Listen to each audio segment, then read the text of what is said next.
History taking में तीन चीजें हैं। एक होता है एटीट्यूड, आर्ट और नॉलेज। इन तीनों चीजों का कंबाइंड एफर्ट डाल के ही अपन को हिस्ट्री लेनी पड़ती है।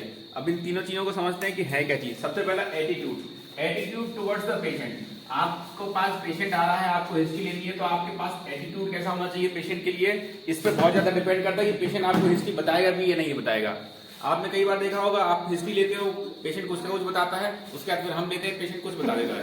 ठीक है, ये होता क्यों है? ये होता इसलिए क्योंकि जब पेशेंट को कॉन्फिडेंस ही नहीं है आप में कि आपको हिस्ट्री बता के करेगा क्या वो। पहले आपको पेशेंट का कॉन्फिडेंस गेन करना है कि पेशेंट से आप जो हिस्ट्री ले रहे हो, और पेशेंट को इतना कॉन्फिडेंस गेन कर लेना है कि आप ही सब कुछ हो, आप ही उसके ट्रीटिंग डॉक्टर हो।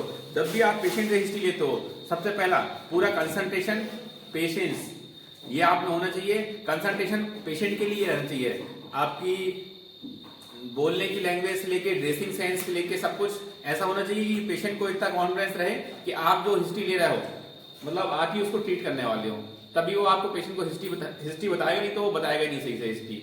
वो भी अपना जो कंसंट्रेशन है वो तुम पे लगाएंगे नहीं, वो लेकिन जब डॉक्टर आएंगे तब हिस्ट्री बताएंगे, आपको हिस्ट्री बताएगा नहीं वो अच्छे से।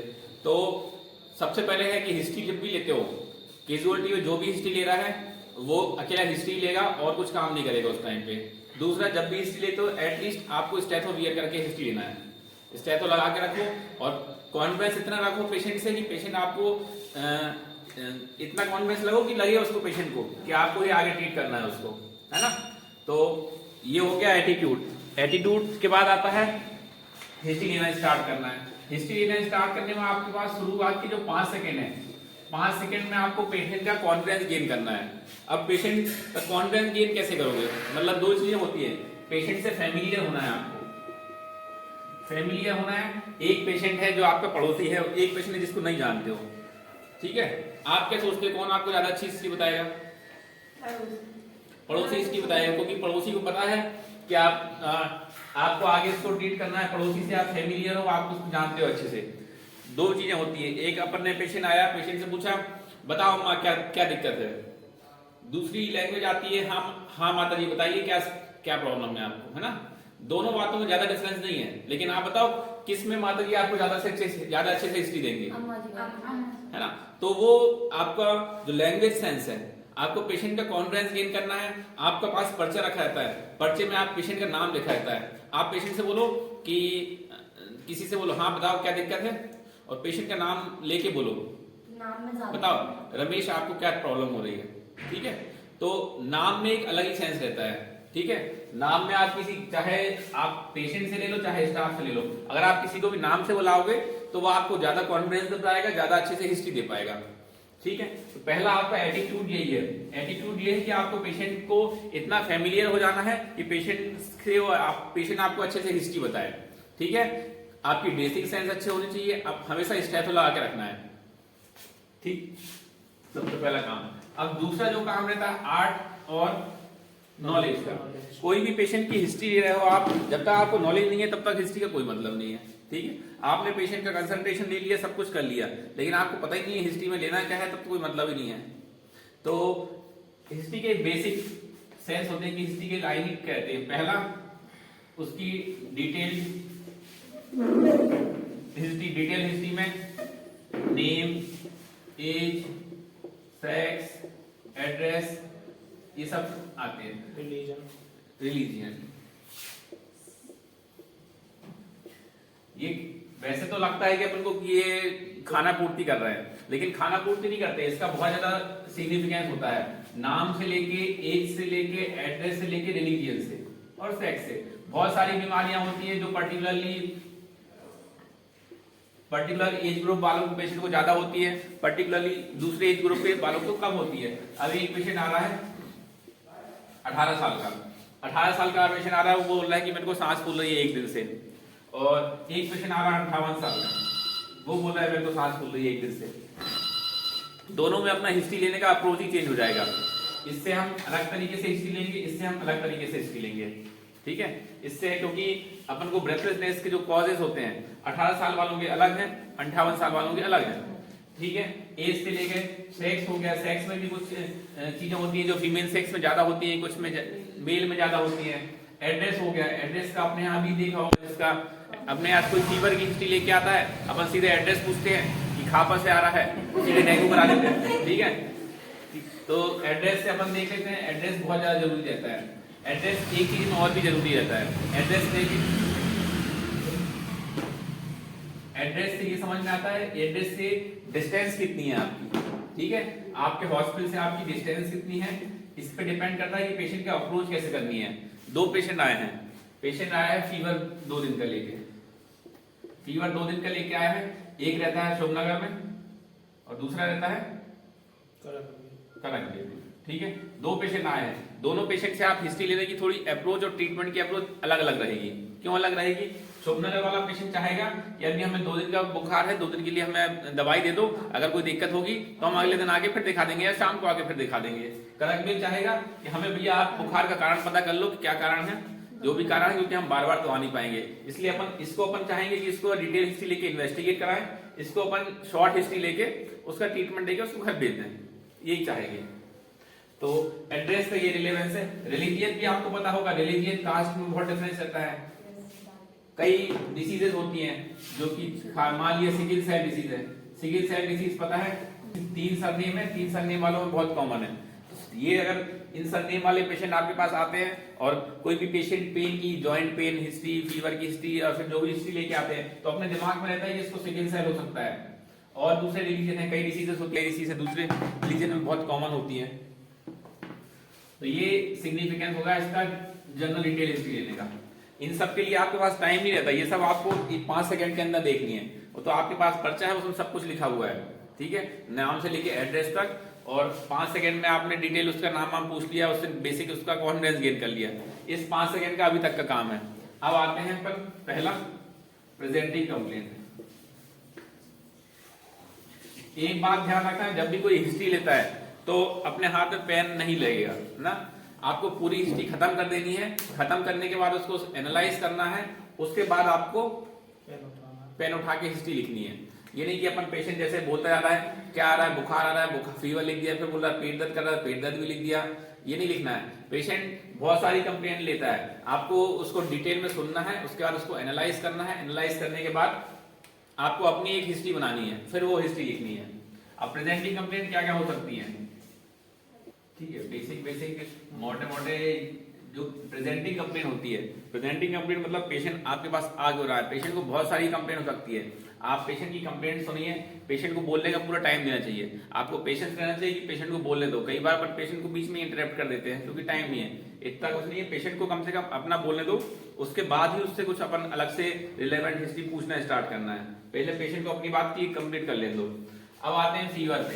सबसे मोस्ट कॉमन तो अपने यहाँ फीवर के ही पेशेंट आते हैं। अब फीवर आ रहा है तो फीवर सबसे पहले तो पेशेंट को बोलने दो, पेशेंट को क्या बोलने लगता है, फीवर आगे डिवाइड करते हैं। अब आते हैं यहाँ पे अपने आर्ट पे और हिस्ट्री पे, नॉलेज पे। अब पेशेंट आया है फीवर का, जब तक आपको फीवर के कॉजेज ही नहीं पता है तो आपको आगे इवैल्यूएट कैसे करोगे उसको।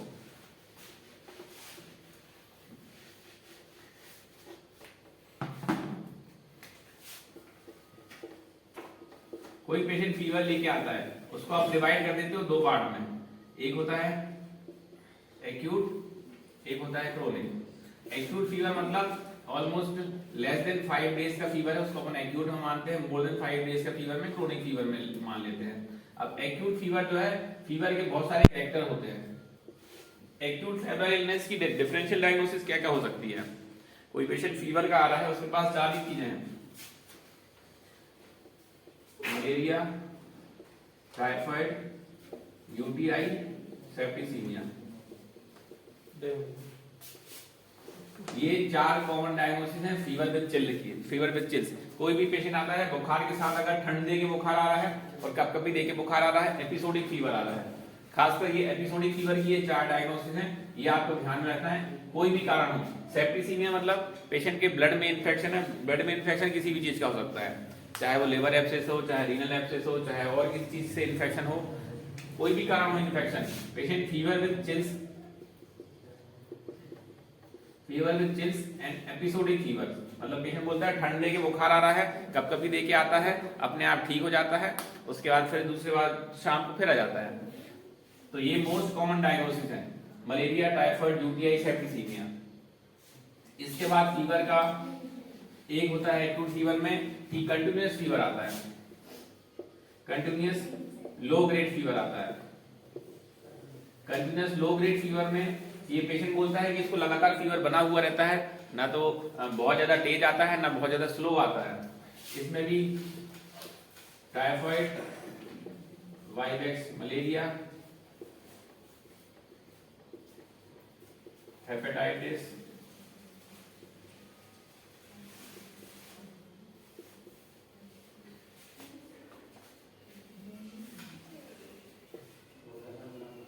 Other rickettsial fever. इसके लिए अदर रिकेट्सियल डिसीज होती है डेंगू, डेंगू से लेके बहुत सारी होती है, डेंगू, चिकनगुनिया, अदर जो कॉमन सीजनल डिसीज होती है, स्ट्रेप टाइफस। इसमें है कि इसमें पेशेंट ये नहीं बोलता है कि बहुत तेज ठंडे के कभी दे के आता है कभी, लेकिन पेशेंट बोलता है फीवर आता है, फीवर कंटिन्यूसली बना रहता है बहुत समय तक, जब गोली खाओ तो उतर जाता है, उसके बाद फिर से आ जाता है। इसमें पेशेंट ये नहीं बोलता है कि बहुत तेज ठंडे के कभी दे के आता है, ये बोलते हैं कि आता है टैबलेट खाने से उतर जाता है, उसके बाद फिर से आ जाता है। ऐसे पेशेंट में बहुत ज्यादा जो सीजनल वेरिएशन है, सीजनल आप उसके लिए आपको पेशेंट कौन सा मौसम चल रहा है, कौन सा वेरिएशन चल रहा है, कहां से पेशेंट आया है, इस पर डिपेंड करता है आगे उसको अप्रोच कैसे करना। लेकिन आपको एक्यूट फेब्राइल इलनेस की कम से कम डिफरेंशियल डायग्नोसिस पता होना चाहिए, तब तो आप पेशेंट की हिस्ट्री ले पाओगे। अगर आपको कॉजेज ही नहीं पता होंगे तो नहीं ले पाओगे हिस्ट्री। अब क्रोनिक फीवर है, क्रोनिक फीवर में भी 6 से ज्यादा दिन का फीवर है, तो इसके कॉजेज क्या क्या हो सकते हैं?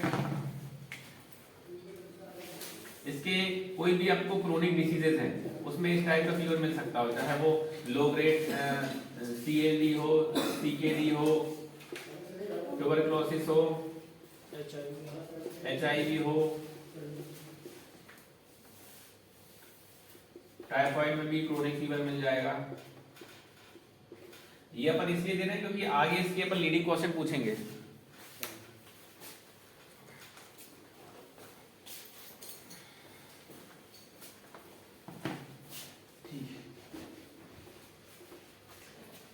फीवर में आ गया, फीवर की तो एक बेसिक चीजें बता दे रहे हैं कि क्या क्या चीजें पूछनी है, ठीक है। तो कोई भी पेशेंट फीवर का आ रहा है, फीवर की आप हिस्ट्री लोगे कि एक्यूट है कि क्रोनिक है। एक्यूट है, फीवर विद चिल्स के साथ आ रहा है कि राइगर चिल्स के साथ आ रहा है कि नहीं आ रहा है, कंटिन्यूअस फीवर है कि नहीं है।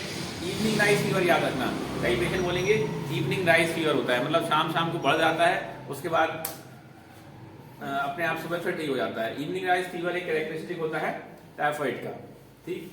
तो ये इतनी चीजें आपको हिस्ट्री फीवर में लेनी है। उसके बाद आते हैं अपन चेस्ट पेन। चेस्ट पेन वाला पेशेंट है, उसमें क्या क्या हिस्ट्री लेनी है। चेस्ट पेन के कारण पता होना चाहिए, फिर से आ गया अपना नॉलेज में। जब चेस्ट पेन हो रहा है, चेस्ट पेन दो भाग में डिवाइड कर सकते हैं अपन, कार्डियक चेस्ट पेन है कि नॉन कार्डियक चेस्ट पेन है। कार्डियक चेस्ट पेन की कैरेक्टरिस्टिक क्या होता है? कार्डियक चेस्ट पेन को बोलते हैं एंजाइना, ठीक है। रेट्रोस्टर्नल चेस्ट पेन नॉन लोकलाइजिंग, सबसे पहले रेट्रोस्टर्नल होगा, यहाँ चेस्ट के बिल्कुल पीछे साइड बोलेगा, लोकलाइज नहीं कर पाएगा patient. Retrosternal chest pain non लोकलाइजिंग, बिल्कुल पियर्सिंग होता है, मतलब किसी ने बिल्कुल काट दिया हो, पियर्सिंग टाइप का पेन होता है। और इंक्रीज ऑन एक्सर्शन, कोई भी चीज हाँ चलेगा फिरेगा उसमें बढ़ जाएगा। रेडिएटिंग टू लेफ्ट हैंड, ठीक है। Relief increase on exertion and diet, कुछ भी खाना खाएगा, खाना खाने के बाद भी बढ़ जाएगा। रिलीव ऑन टेकिंग रेस्ट, तो ये कैरेक्टरिस्टिक पेन होता है कार्डियक का, इतना होना चाहिए। Retrosternal chest pain non localising, piercing, increase on exertion and after food relieve on taking rest, ये कार्डियक चेस्ट पेन हो सकता है। इसके अलावा नॉन कार्डियक चेस्ट पेन कैसा होगा? नॉन कार्डियक चेस्ट पेन होगा, सबसे पहला लोकलाइज होगा। पेशेंट से बोलोगे एक उंगली रख के बताओ कि कहां पे हो रहा है, पेशेंट लोकलाइज कर देगा। लोकलाइज चेस्ट पेन बहुत रेयरली होता है कि वो कार्डियक हो, लोकलाइज होगा। दूसरा टेंडर होगा, उसको टच करने में बोलेगा दर्द हो रहा है। नॉन रेडिएटिंग होगा, कहीं पे रेडिएट नहीं करेगा, वहीं के वहीं फिक्स होगा। एग्रीवेटिंग रिलीविंग फैक्टर नहीं होंगे, उससे बोलोगे कैसे कब बढ़ जाता है, तो दूसरी चीजें बोल सकता है कि सांस लेते हैं तब बढ़ जाता है। जो कार्डियक पेन है वो सांस लेने में नहीं बढ़ता, ठीक है। एग्रीवेटिंग रिलीविंग फैक्टर अलग अलग होंगे इसमें। तो ये कैरेक्टरिस्टिक हो गए नॉन कार्डियक चेस्ट पेन के। तो सिर्फ आप हिस्ट्री से आप डिसाइड कर सकते हो कि पेशेंट को कार्डियक चेस्ट पेन है कि नॉन कार्डियक है। तो कोई भी पेशेंट चेस्ट पेन का है तो एटलीस्ट इतनी हिस्ट्री लेनी है। इसके अलावा टाइम, ऑनसेट, ड्यूरेशन तो देखना ही है कि कितने कब से हो रहा है, पहले कभी हुआ है, नहीं हुआ है, पहले कोई अटैक किया, पुरानी कोई एमआई की हिस्ट्री है या नहीं है। फिर प्रेजेंटिंग कंप्लेंट में ब्रेथलेसनेस हो गई। ब्रेथलेसनेस के कॉजेज क्या हो सकते हैं? एक होता है कार्डियक, एक होता है पल्मोनरी, एक होता है अदर। कार्डियक कॉजेज में ब्रेथलेसनेस का सिग्निफिकेंस क्या है? कोई भी कार्डियक कॉज होगा ब्रेथलेसनेस का मतलब हार्ट की पंपिंग कम हो रही है, हार्ट की पंपिंग कम हो रही है, हार्ट सही से पंप नहीं कर पा रहा है। इसमें क्या होगा, पेशेंट को ब्रेथलेसनेस पहले स्टार्ट होगी, उसके बाद पेशेंट को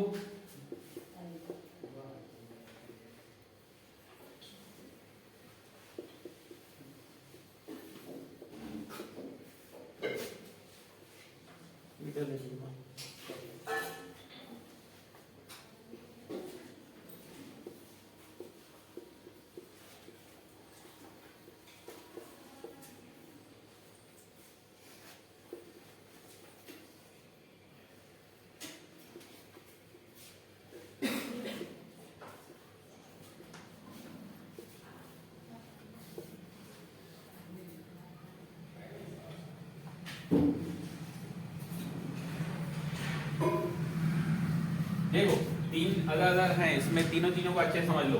कार्डियक कॉज है, पल्मोनरी कॉज है कि अदर कॉजेज है, ये पता करने के लिए आपको अगर डिटेल हिस्ट्री लोगे, तीनों की तीन चीजें होती है। एक होता है ब्रेथलेसनेस, एक होता है पीरियड एडिमा, एक होता है कफ। ठीक है, तीनों का ऑनसेट कैसा हुआ, अपन सिर्फ ऑनसेट से ही अपन पता कर सकते हैं कि पेशेंट का कॉजेज क्या है। अगर कार्डियक कॉजेज होगा तो पहले पेशेंट को ब्रेथलेसनेस चालू होगी, उसके बाद पीरियड एडिमा आएगा, उसके बाद खांसी आना चालू होगी। ठीक है, अगर पल्मोनरी कॉज होगा तो सबसे पहले पेशेंट खांसी आएगी, उसके बाद पीरियड एडिमा आएगा, उसके बाद ब्रेथलेसनेस चालू होगी।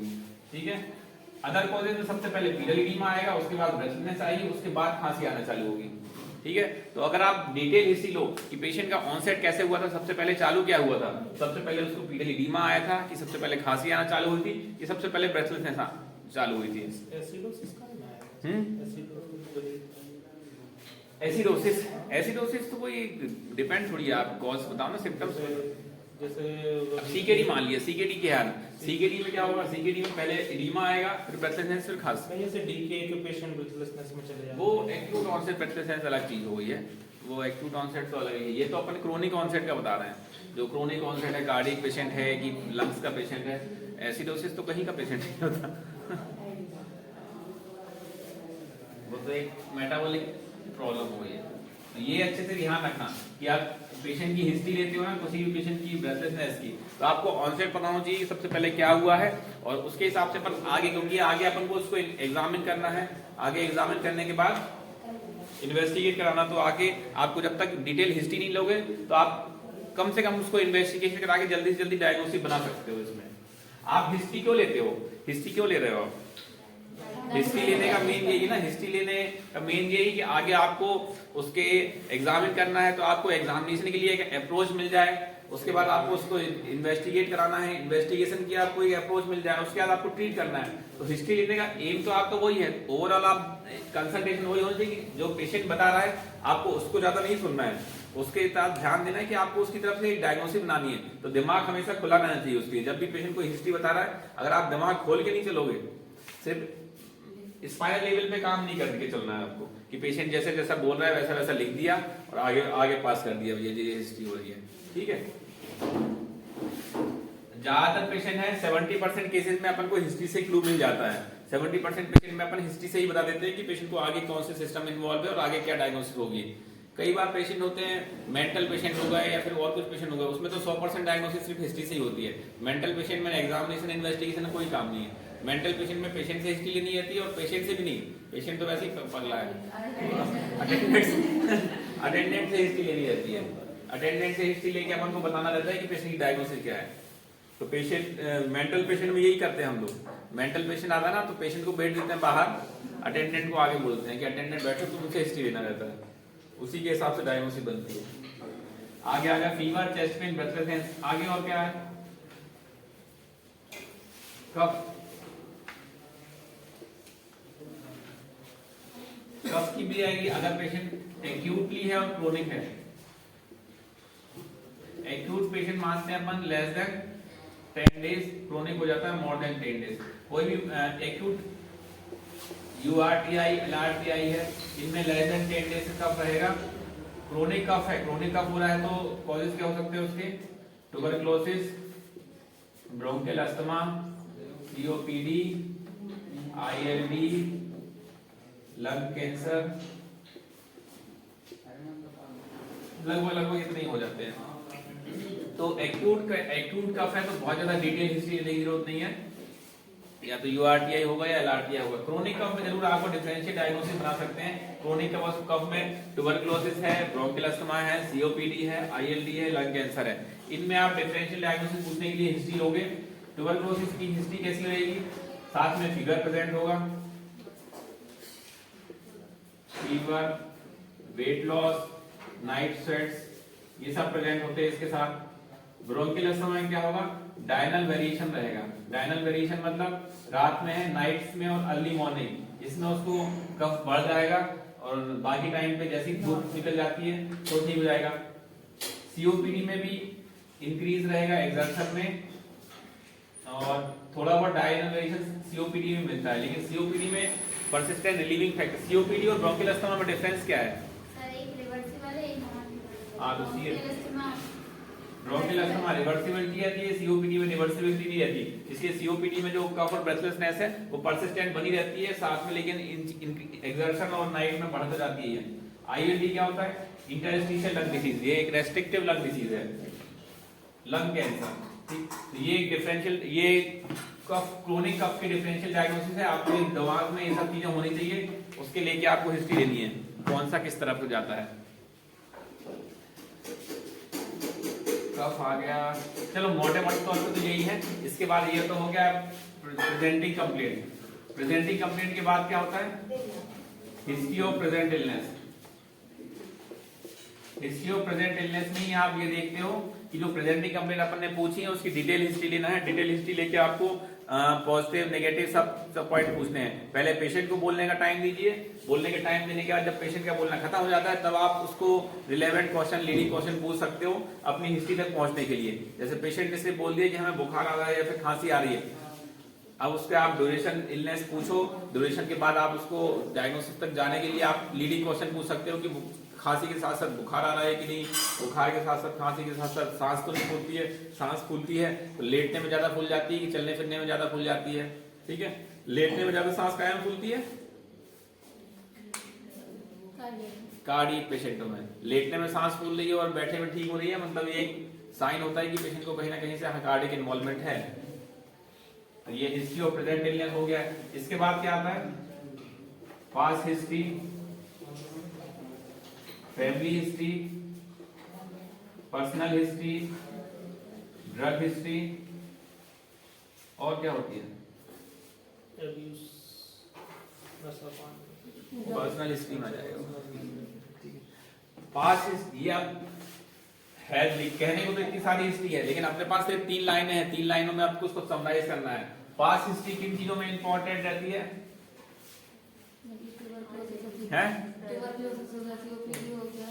Tuberculosis severity. अब तो पास्ट हिस्ट्री ये है कि पेशेंट को अगर कभी एक्यूट एमआई हुआ है या फिर पुराना है, कार्डियक पेशेंट है, कार्डियक पेशेंट में आप पास्ट हिस्ट्री पूछोगे, पास्ट पहले तो कभी नहीं हुआ है।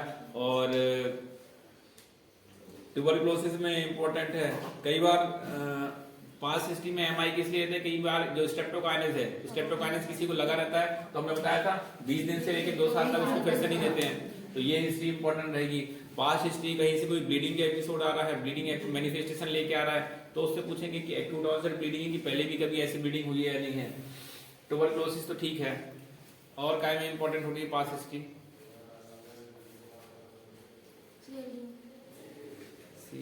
सीएलडी में भी इंपॉर्टेंट। किसी पेशेंट को असाइटिस हो गई है, असाइटिस होने के बाद कई है सर, तो जैसे पेनक्रिएट पास हिस्ट्री में तो बहुत कॉमन है। बहुत common है। पास हिस्ट्री में ये है कि अपन को एक क्लू मिल जाता है, कई बार को क्रोनिक एल्कोहलिक है, रिकरेंट पैंक्रियाटाइटिस हो रही है उसको, अगर उसके पास पेपर्स है। पास हिस्ट्री में एक्चुअली आपके पास जो पुराने पेपर्स हैं उसके पुराने पेपर्स को इवैल्यूएट करना रहता है कि आपके पास पुराना कोई कागज है या नहीं है। अगर कागज है तो उसको आप डिटेल हिस्ट्री लो, क्योंकि कई बार आपको अगर आपके पास पास पेपर मिल जाते हैं तो आपकी हिस्ट्री का टाइम है वो कम हो जाता है पहले से, एक क्लू मिल जाता है अपन को कि कहाँ पे जाना है। फैमिली हिस्ट्री यूजुअली अपन को जो क्रोनिक डिसीज होती है, डायबिटीज, हाइपरटेंशन, सीएडी, डिसलिपिडीमिया, इनकी फैमिली हिस्ट्री है। Sickle cell, diabetes, hypertension, cardiac, इनकी अगर आपके पास फैमिली हिस्ट्री प्रेजेंट है और आप सिमिलर यही कंप्लेंट लेके आ रहे हो तो आपको ज्यादा आसान रहेगा हिस्ट्री लेना। पर्सनल हिस्ट्री, पर्सनल हिस्ट्री में आपको एडिक्शन हिस्ट्री देता है, टोबैको, अल्कोहल, गांजा, चरस, पाउडर। पर्सनल हैबिट के साथ साथ इसमें अपन पर्सनल में उसको बॉवेल और बेटर हैबिट भी पूछना रहता है, मोशन ठीक जा रहा है कि नहीं, यूरिन ठीक हो रही है कि नहीं। ड्रग हिस्ट्री मतलब ड्रग हिस्ट्री तो आपकी एक पास हिस्ट्री हो गई कि पहले से कोई ड्रग ले रहा है कि नहीं ले रहा है।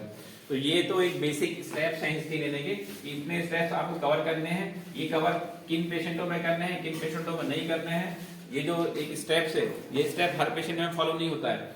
आप चीफ कंप्लेंट ले रहे हो, चीफ कंप्लेंट के हिसाब से आपको डिसाइड करना है कि आपको कहां तक जाना है। चीफ कंप्लेंट अगर 2 दिन की है तो अगर 2 दिन के फीवर के लिए तो उसमें कोई भी चीजें हिस्ट्री काम की नहीं रहती है। चीफ कंप्लेंट कोई क्रोनिक है तो फिर आपको धीरे धीरे आपको देखना पड़ेगा कौन सी चीज रिलेवेंट है, कौन सी चीज नहीं है रिलेवेंट। अब आपको हिस्ट्री राइट कैसे करनी है, ये तो हो गया हिस्ट्री लेना। राइटिंग कैसे करोगे हिस्ट्री, आपके पास इतने ही स्पेस है, यहाँ तो नाम लिखा है, आपके पास यहाँ से लेके यहाँ तक की 3 लाइनें का स्पेस है। 3 लाइनों के स्पेस में आपको पूरी हिस्ट्री लिखनी है। सबसे ऊपर आपको लिखनी है अगर आपके पास नोन केस ऑफ, अगर पेशेंट पहले से आपके पास पेपर रखे हैं, उसके पास पेपर्स आपने एनालाइज कर लिए हैं तो लिखो known case of CAD, hypertension, एंटीओलेमाई, ये जो भी है।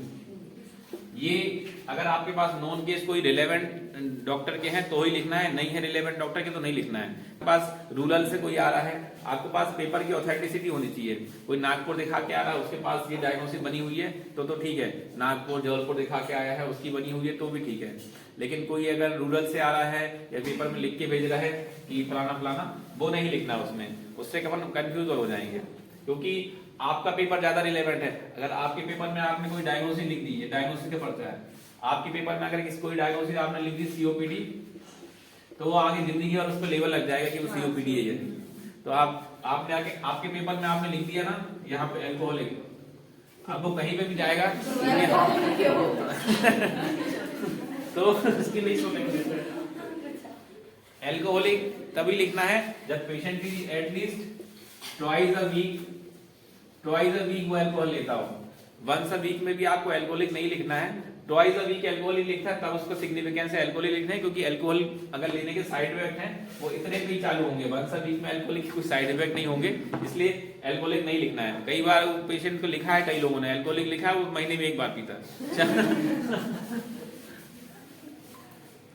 तो ये हो गई नोन केस ऑफ। अब प्रेजेंटी कंप्लेंट जो लिखनी है, प्रेजेंटी कंप्लेंट आपको बहुत शॉर्ट में लिखनी है।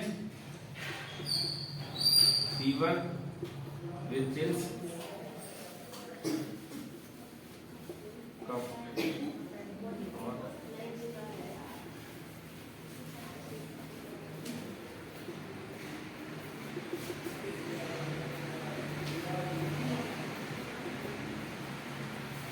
बस इतने ज्यादा प्रेजेंटिंग कंप्लेंट नहीं लिखनी है। पूरी दुनिया भर की कंप्लेंट नहीं लिखनी है कि उसको पेट दर्द कर रहा है, भूख नहीं लग रही है, खाना नहीं खा रहा है, ये नहीं खा रहा। प्रेजेंटिंग कंप्लेंट के नीचे लिखना है एसोसिएटेड सिम्टम्स, ठीक है। ये एसोसिएटेड सिम्टम्स की लाइन अलग रहनी चाहिए।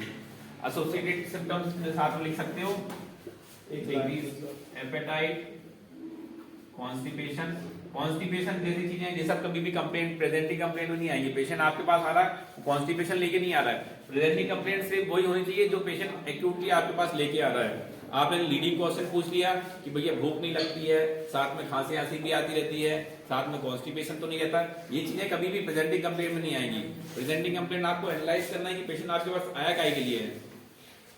आया पेशेंट आपके पास फीवर ठीक करने के लिए आया है तो प्रेजेंटिंग कंप्लेंट में फीवर लिखो, या फिर पेशेंट चेस्ट पे लेके आया है तो चेस्ट पे लिखो, एक कंप्लेंट बस। प्रेजेंटिंग कंप्लेंट मैक्सिमम 3 होनी चाहिए, 3 से ज्यादा नहीं होनी चाहिए किसी भी। तो ध्यान रखना, हिस्ट्री एनालाइज करनी है, हिस्ट्री एनालाइज करने के बाद आपको प्रेजेंटिंग कंप्लेंट खुद बनानी है अपनी। तो ये प्रेजेंटिंग कंप्लेंट सिर्फ 3 होनी चाहिए। उसके बाद जो भी चीज होंगी एसोसिएटेड सिम्टम्स में आ जाएंगे, डिक्रीज एपेटाइट, कॉन्स्टिपेशन है और वीकनेस, मलाइज, फटीगेबिलिटी, डिस्पेप्सिया, ठीक, ये सब चीजें एसोसिएटेड सिम्टम्स में एक लाइन में आ जाएंगी। बस इतनी 4 लाइन है। इसके बाद आपको अदर कुछ रिलेवेंट हिस्ट्री बतानी है तो लिख दो कि अगर अल्कोहलिक है, स्मोकर है, या फिर और कुछ रिलेवेंट ड्रग हिस्ट्री है, या फिर कोई एलर्जी की हिस्ट्री है, ये उसको एलर्जी है ड्रग्स, तो ये एक लाइन रिलेवेंट लिख दो। तो आपके पास सिर्फ 5 लाइनें हैं। 5 में सबसे ऊपर लाइन में आपको नोन केस अगर पहले से है तो लिखना है, फिर आपको ये अदर प्रेजेंटिंग कंप्लेंट लिखनी है, फिर एसोसिएटेड कंप्लेंट। अदर कंप्लेंट में ये भी लिख सकते हो कि अदर से कुछ डायबिटीज, हाइपरटेंशन या फिर नोन केस है, कहीं से कुछ है तो, ठीक है। इतनी चीजें हैं आपके पास, इतनी लाइन लिखने के लिए है। आगे से आज से जो पर्चे मेरे पास आने चाहिए केजुअलिटी से, वो इसी प्रोफार्मा में आने चाहिए, ठीक है।